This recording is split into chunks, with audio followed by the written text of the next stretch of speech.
Hola, buenas tardes. A continuación, equipos de muerte encefálica. Alan Figueroa, Gretel Portillo, Verónica Lara Vanessa Rodríguez. Bienvenidos a un tema más de bioética. El día de hoy vamos a ver muerte encefálica. Antes de entrarnos al tema, quiero que queden unos conceptos claros. Por ejemplo, no es lo mismo muerte encefálica que coma. Y este es uno de los principales problemas que nosotros vamos a estar viendo cuando se nos presentan estos casos. Hay que tener en claro que el coma es un estado donde la persona va a estar viva, pero es incapaz de moverse o responder a su entorno. Y en sí, la muerte encefálica, según la Organización Mundial de la Salud, la vamos a definir como la pérdida irreversible por causa conocida de las funciones de todas las estructuras neurológicas intracraneales, tanto hemisferios cerebrales como el tronco encefálico. Bueno, ya vamos a comenzar con nuestro caso. Esta pequeña es Laura Méndez, de 7 años de edad, nacida en el Valle de Allende, tuvo amigdalitis crónica en la infancia, es alérgica a la ampicilina. Ella nació por parto tradicional. ¿Qué quiere decir esto? Pues que a su mamá la atendió una partera. Cuando ella nació, pues se desconoció el Apgar. Al año 2 meses de edad, presentó alteraciones en el inicio de la marcha y así continuó hasta los 5 años. A los 5 años, ella usaba muletas.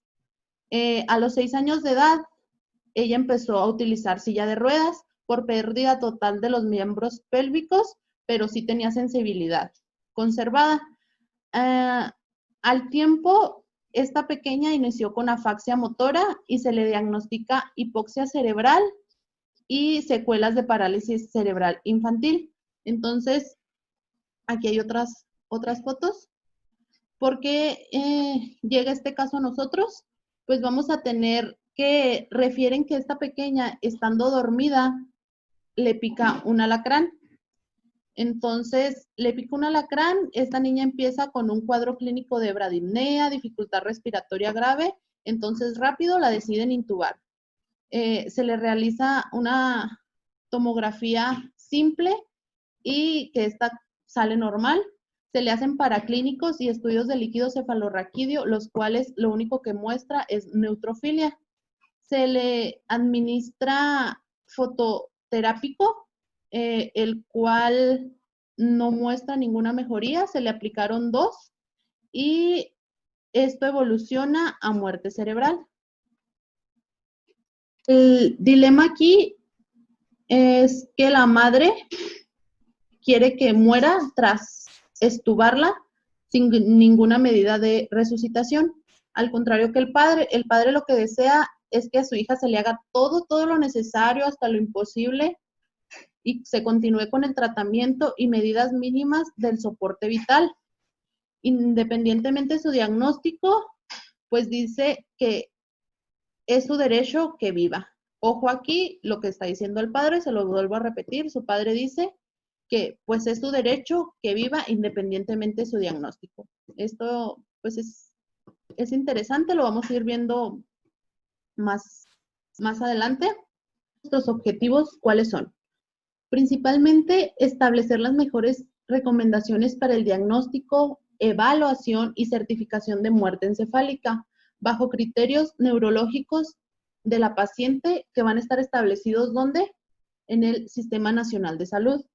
Entonces aquí queremos en sí facilitar la resolución de los conflictos en una atmósfera de respeto con especial atención a los intereses, derechos y responsabilidades, sobre todo del padre, de los padres y de la menor.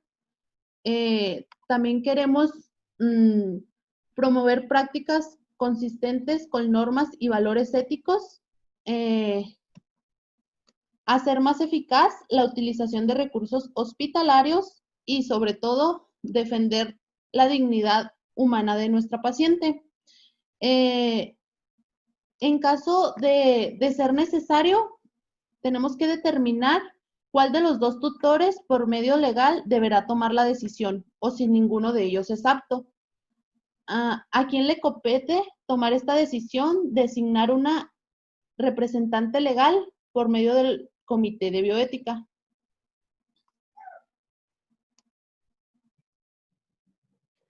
Buenas tardes.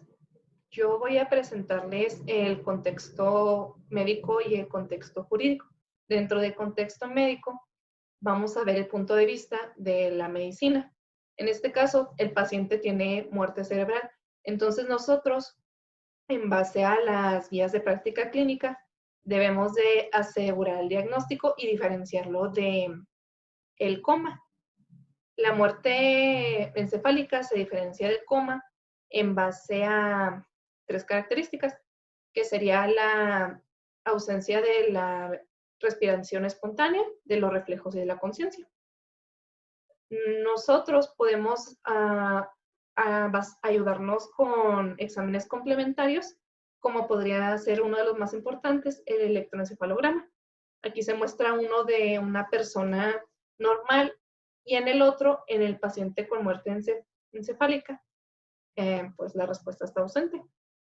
Cuando nosotros realicemos, por ejemplo, uno de estos exámenes en el electroencefalograma, debemos tener en cuenta que si queremos volver a repetir el examen para asegurarnos de que nos esté arrojando datos correctos, debemos de realizarlo en un lapso de mínimo de 4 horas para poder asegurarnos. También vamos a tener a varios especialistas que van a estar corroborando este diagnóstico, como pueden ser los neurólogos, los neurocirujanos, el intensivista, el urgenciólogo y el internista. Otros aspectos que ver desde el punto médico es que el paciente como tal ya ha sufrido una muerte, como les voy a explicar más adelante cómo se define en el contexto jurídico. Entonces, nosotros podemos plantear la idea de la donación de órganos, porque hablamos de un paciente con una muerte relativamente tranquila, por así decirlo, en el que la condición de sus órganos es apta para la donación. Y de hecho, sí es común que se llegue a hacer la sugerencia. También tenemos que hablamos ya de un paciente que no tiene esperanzas en lo absoluto. Entonces, puede que suene un poco cruel, pero dentro de estos criterios médicos, no criterios médicos, de estas punto de vista médico, nosotros también tenemos que tener en cuenta que el paciente va a estar, nosotros ya lo vamos a declarar con muerte, entonces va a estar ocupando cierto espacio en las salas del hospital y nosotros necesitamos no desviar los recursos en los pacientes que no lo necesitan.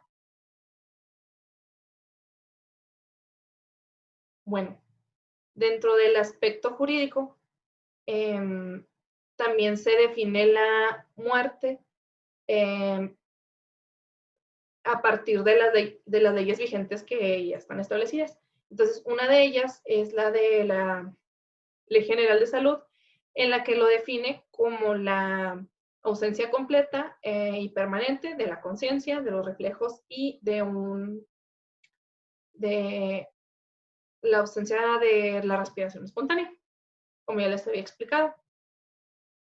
Hay 2 tipos de posturas en las que se puede ver tanto en el marco jurídico como en el marco ético. Y es que hay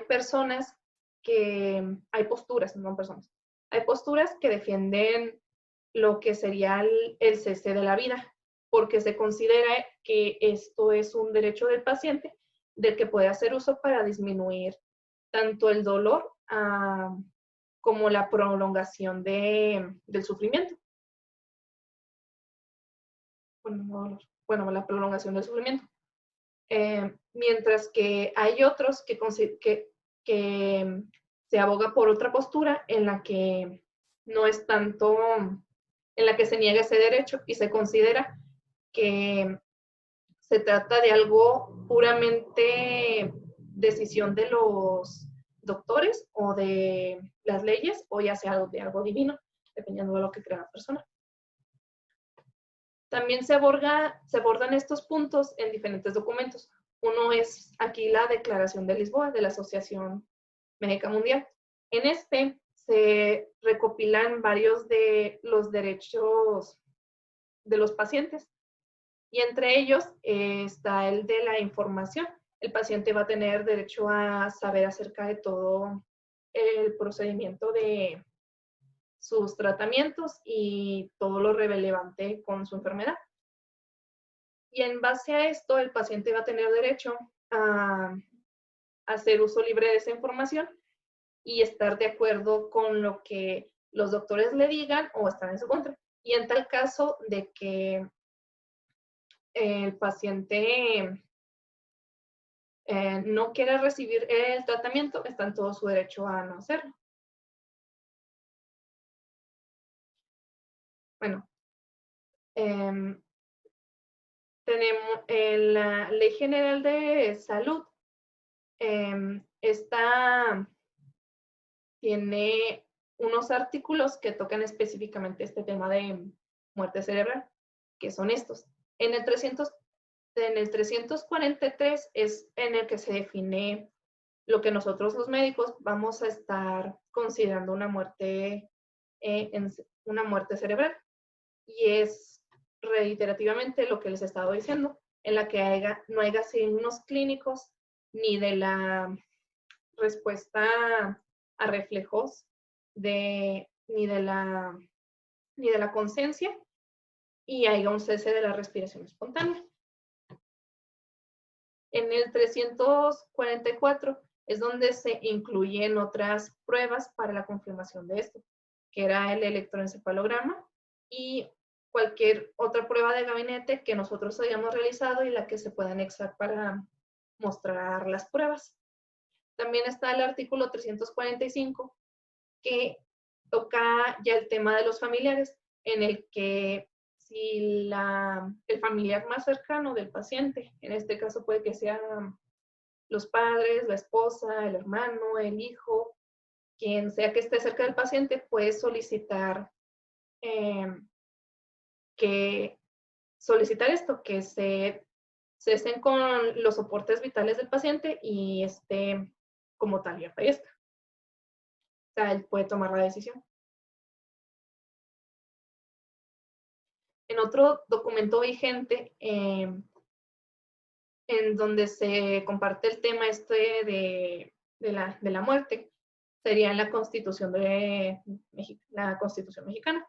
En el artículo 3º, que como tal es el artículo al derecho de la vida. Entonces, se puede desglosar en el que ninguna otra persona tiene derecho a terminar con la vida de alguien más. Por último, también algo que sucede en estos casos y que es con los niños, como tenemos aquí en el paciente, es que los niños, aparte de que el paciente no se va a encontrar en condiciones para decidir por su cuenta, los niños en sí tampoco son capaces de decidir, no se toman tanto como un sujeto de derecho, sino como un objeto.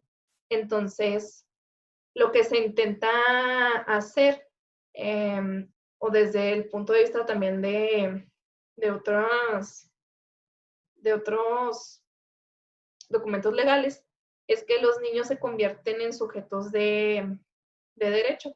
Y uno de estos es el artículo 5 y 12 de la Convención sobre los Derechos de los Niños, en el que se integran los derechos a los niños y que se haga uso de él a medida que vaya creciendo. Bueno, aquí vamos a hablar de cómo se involucra el tema de acuerdo a los principios bioéticos. El primer principio que vamos a tratar va a ser el de la no maleficencia, y este debe ser aplicado por el médico tratante, dependiendo de la decisión final que se tome del caso. Si la decisión fuera mantener el soporte vital, se debe hacer de manera que el paciente no sienta ningún dolor ni lastimar su cuerpo más de lo que ya se encuentra lastimado. Si el caso es terminar con la vida del paciente, se debe hacer de la manera más indolora y pacífica posible para mantener la paz tanto al paciente como a la familia en sus últimos momentos. De igual manera, se tiene que hablar de todo el tratamiento que se esté administrando. Pasando al principio de lo que es la beneficencia, aquí se utiliza en este caso cuando los médicos administran el tratamiento fagoterápico. Es un intento en beneficiar al paciente y salvar su vida, así como se realiza al momento de que se le aplica a la paciente todo el soporte vital necesario para seguirla manteniendo con vida. Más adelante se debe seguir actuando buscando el beneficio de la paciente, siempre pensando en que se debe buscar su mejoría dentro de sus posibilidades. En el principio de la autonomía, en este caso, la paciente pues ya no tiene autonomía, ya no existe. ¿Por qué? Porque nuestra pacientita ya está en muerte cerebral, por lo que es incapaz de realizar ningún pensamiento o algún razonamiento, por lo que todas las decisiones pasan directamente a mano de los tutores, quienes en este caso son ambos padres. Es muy importante que el médico tratante no tome las decisiones por sí solo, que se apoye de algún consentimiento informado después de que se tome una decisión y antes de hacer cualquier intervención, para que sean los padres los que tengan esta autonomía de decidir sobre su hija. En el principio de la justicia, aquí se debe seguir este principio en base a los padres, que se trate a los padres igual que a cualquiera otros padres y a la paciente igual que a cualquier otra paciente, que se le hable a los padres con un nivel de entendimiento, considerando que los padres no tienen una escolaridad alta. Y se le debe tratar con respeto, sobre todo, tanto a los padres como a los pacientes. Aquí vamos a hablar de cómo se involucra el caso en base a los derechos humanos. La muerte cerebral, como lo hemos estado viendo, va a requerir un manejo bioético que permita adaptarse a la realidad, tanto del paciente como de la familia. Esto conlleva no solo el término de las funciones vitales, sino también el de la vida y el rol como persona, que para efectos legales esto significa el término de la vigencia de la garantía constitucional del derecho de la vida y de la integridad física de la persona. El derecho de la vida es un derecho universal, por lo tanto, pues todos los seres humanos lo tenemos. Y aquí en este caso, si ya no hay vida, ya no tiene sentido la existencia de los demás derechos fundamentales. En la actualidad, la ciencia nos ha dado grandes avances y nos ha aportado muchos hallazgos. Uno de los importantes que estamos viendo en este caso es el de mantener, prolongar y mejorar la vida. Ha descubierto tratamientos para mantener esta vida artificial en aquellos pacientes en los que llegan a coma, muerte cerebral o estado vegetativo, lo cual ha llevado a familiares y a los médicos a que ellos evalúen y autoricen terminar con este tratamiento, ya cuando el paciente pues ya no tiene la capacidad de recuperarse. Una polémica a la que nos hemos estado enfrentando y la que se muestra en este caso es la muerte encefálica. ¿Por qué el término que se le da? Al ponerle la palabra encefálica, se le quita un poquito como que la noticia sea tan impactante para los familiares. No es la misma decir, tiene muerte encefálica, allá está muerto, que debería ser una consideración que deberían tener los médicos al dar las noticias. ¿Por qué? Porque se les da, como les mencioné, se le quita este impacto a la noticia y le damos una esperanza a estos familiares de la vida. La familia empieza como que a la negación, no acepta de que ya es un difunto. Aquí nada más estamos nosotros pues incrementando este sufrimiento y a la aceptación de que el paciente ya es un difunto. Sin embargo, cuando este deterioro rostrocaudal pues alcanza la porción baja del tallo cerebral, aún por más esfuerzos médicos que se den, por lo que sea, se llega a esta muerte encefálica. Entonces aquí ya el paciente pues pierde su calidad de paciente para arribar con la condición de fallecido. Y es una persona, aunque no lo queramos decir, muerta. Una vez que se corrobora este diagnóstico, el médico que está responsable tiene que tomar esta decisión de no continuar con el tratamiento artificial de lo que ya es un cadáver. Lo que obviamente, y en estos términos, ya no está afectando en términos la vida. Tenemos un apartado donde nos menciona que las herramientas tecnológicas en lo que es la unidad de cuidados intensivos no se deben utilizar en fallecidos. Entonces, esta es una causa por la cual se decide desconectar al paciente o terminar con este tratamiento. Nada más se debe utilizar en aquellos pacientes que van a ser aptos para donar los órganos. En vida, como ya sabemos, pues nadie puede quitarle un órgano a una persona, ¿verdad? O sea, porque esto puede estar ocasionando muerte. A esto se le denominaría homicidio. Sin embargo,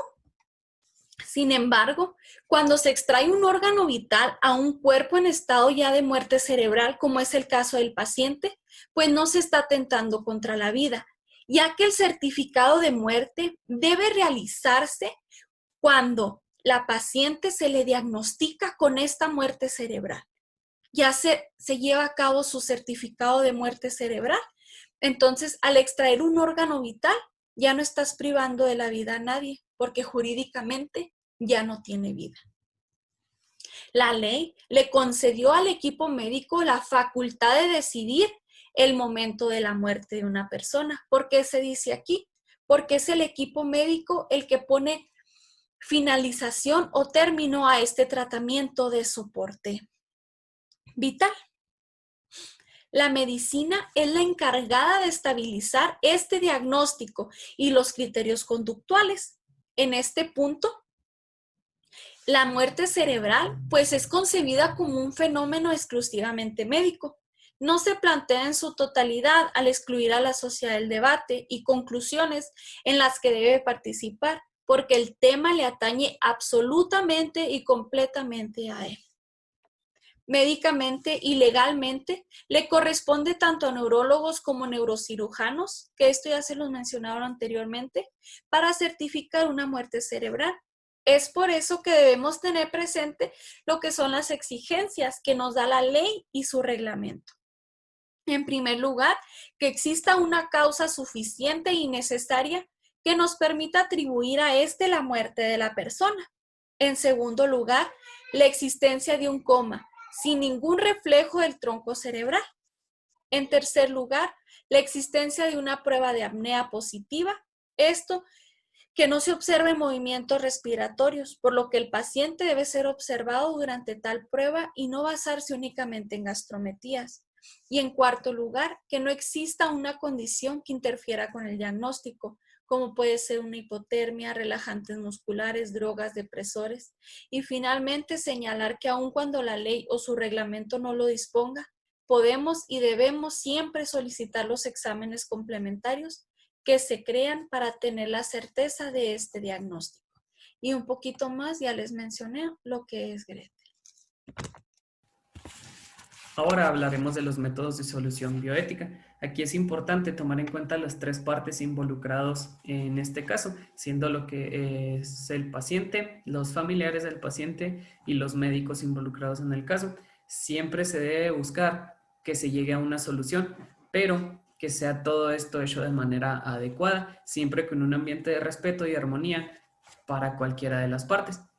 Para poder lograr esto, un comité de bioética o un bioeticista como tal puede llevar a cabo algunas acciones. Algunas de estas es orientar a la toma de decisiones, y es importante recalcar la palabra orientar porque un comité de bioética no toma decisiones por sí mismo. Él lo único que hace es orientar a todas las partes del caso a que se llegue a una toma de decisiones. También es importante que para que se pueda llegar a esta toma de decisiones, todos los participantes deben de tener bien en claro de qué se está hablando en el caso. Entonces es importante que el bioeticista o el comité clarifique todos los términos. Un ejemplo de esto es pues clarificar la definición de muerte encefálica. También debe participar como mediador a la hora de toma de las decisiones. De nuevo, recalcando que él no toma las decisiones. También es importante que él puede emitir ciertas recomendaciones, por ejemplo, al hospital, para que todo este proceso, en dado caso de que se llegue a dar un caso similar, se pueda llevar de manera más amena, más fácil, y en esto no me voy a meter mucho porque se habla más adelante. También es importante que el comité cheque que todos los documentos médicos legales sean expedidos de manera correcta y adecuada, además de que se entreguen a las personas indicadas. También en cualquier caso de que un paciente tenga últimos deseos, ya sea que los haya hecho por escrito o simplemente por palabra, el comité de bioética debe buscar que se respeten estos deseos en caso de lo posible, claro. De igual manera, siempre es importante ver si los padres o los tutores de un paciente en general son los adecuados para tomar las decisiones de estos pacientes. En dado caso de que no sean los adecuados o no tengan las capacidades para tomar este tipo de decisiones, se puede buscar la manera de asignarle un tutor al paciente.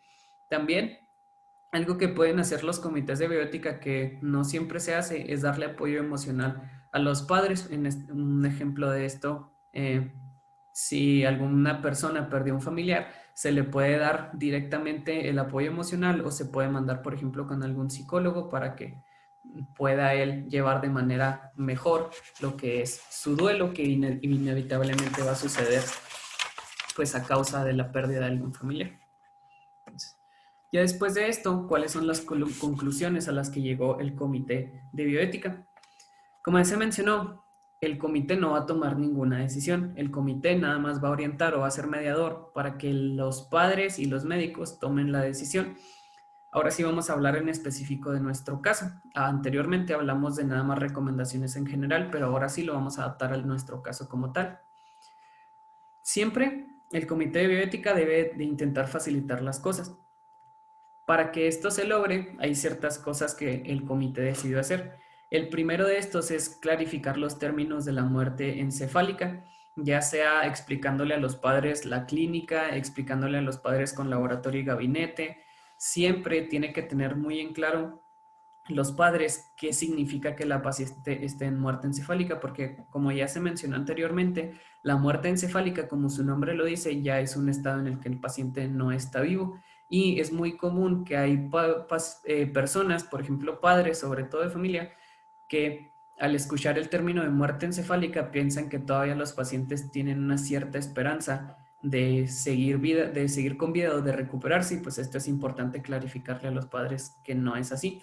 De igual manera, antes, ya cuando se vaya a tomar una decisión, ya que estamos hablando de clarificar términos, se les debe dar un consentimiento informado de todo lo que se vaya a hacer. Como se mencionó anteriormente, debe de ser uno mediador para que todo se lleve con respeto, en un ambiente de tranquilidad, en un ambiente ameno. Entonces debemos de mediar eso. También, en este caso en específico, es importante que las decisiones se tomen un poquito rápido.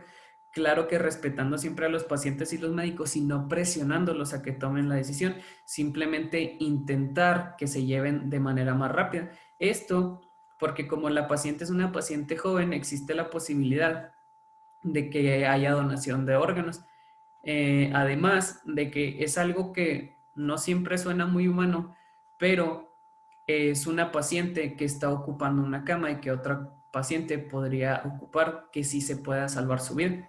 Entonces, se tiene que tomar una decisión un poquito más rápido que en otros casos.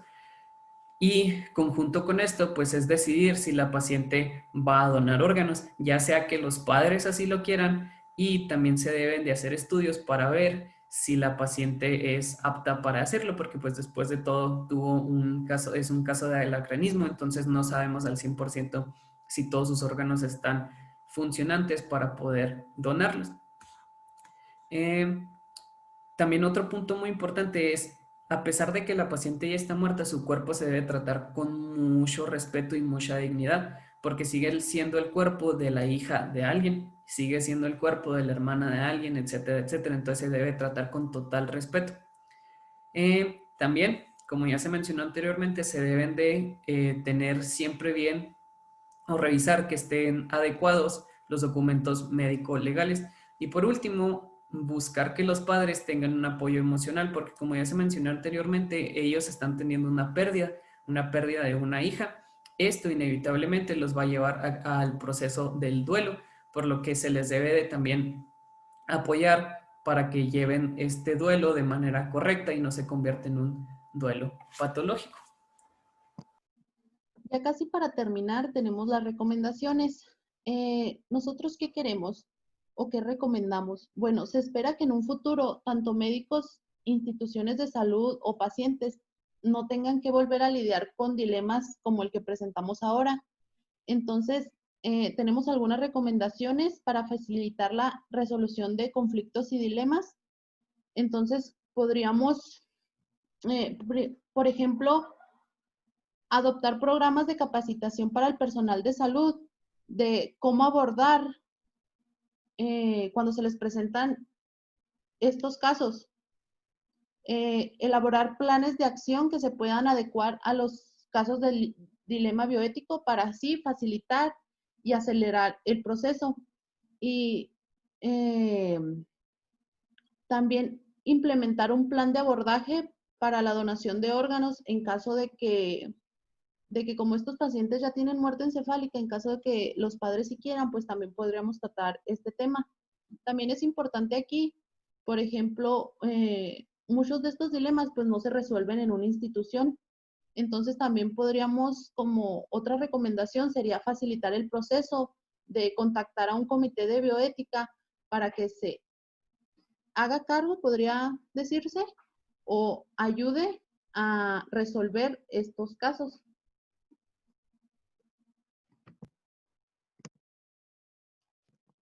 Esto fue todo de nuestra parte. Gracias por su atención, doctora Amalia Llanos.